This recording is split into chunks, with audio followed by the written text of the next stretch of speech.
And over the weekend, Steve Bannon did a podcast where he said there's actually a plan for Donald Trump to run for a third term. Of course, that violates the Constitution. The Constitution says you can only be elected twice. But overnight on this trip to Asia, the president did not rule it out.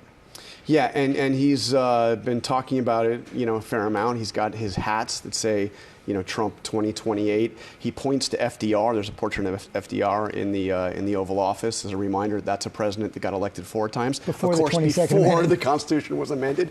But I will say this: that Trump has been telling people privately, no, I'm going to go. I'm going to be done when this is over.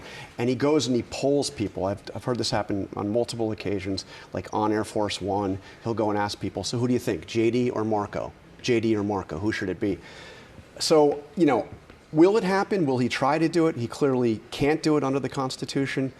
What I can't tell you, though, George, is how does he pass the baton?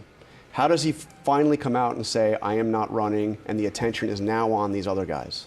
The attention is now on those running for the Republican nomination.